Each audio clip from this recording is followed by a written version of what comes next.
Assalamualaikum warahmatullahi wabarakatuh. Perkenalkan, nama saya Alianiza dengan NIM 212024028. Di video kali ini saya akan mempresentasikan tentang pengembangan sumber daya manusia.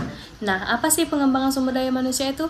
Jadi, pengembangan sumber daya manusia itu adalah proses peningkatan keterampilan teknis, teoritis, konseptual, dan moral karyawan melalui pendidikan dan pelatihan yang diberikan, hendaknya sesuai dengan kebutuhan pekerjaan masa kini maupun masa yang akan datang. Lalu ada pelatihan dan pengembangan. Nah, pelatihan adalah suatu proses pendidikan jangka pendek yang menggunakan prosedur sistematis dan terorganisir, di mana para karyawan non-manajerial mempelajari pengetahuan dan keterampilan teknis dalam tujuan terbatas. Sedangkan pengembangan merupakan suatu proses pendidikan jangka panjang, di mana para karyawan manajerial mempelajari pengetahuan konseptual dan teoritis guna mencapai tujuan yang umum. Nah, tujuan dari pelatihan dan pengembangan adalah 1. Untuk memperbaiki kinerja, 2. Memutarakhiri keahlian para karyawan sejalan dengan kemajuan teknologi, 3. Mengurangi waktu belajar bagi karyawan supaya menjadi kompeten, 4. Membantu memecahkan persoalan operasional, 5. Mempersiapkan karyawan untuk promosi, dan yang keenam yaitu memenuhi kebutuhan pribadi.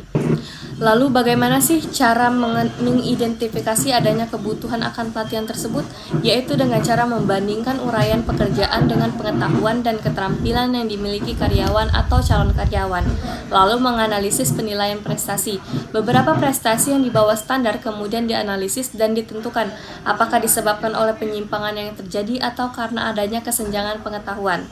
Lalu menganalisis catatan karyawan, di mana perusahaan dapat melihat rekam jejak karyawan yang bersangkutan. Dan yang terakhir yaitu menganalisis masalah yang dialami oleh perusahaan, apakah yang berkenan dengan pihak luar atau masalah internal organisasi. Lalu materi yang terakhir yaitu metode pengembangan karyawan. Yang pertama yaitu on the job. On the job yaitu metode di mana para peserta latihan langsung melakukan praktek kerja di tempat.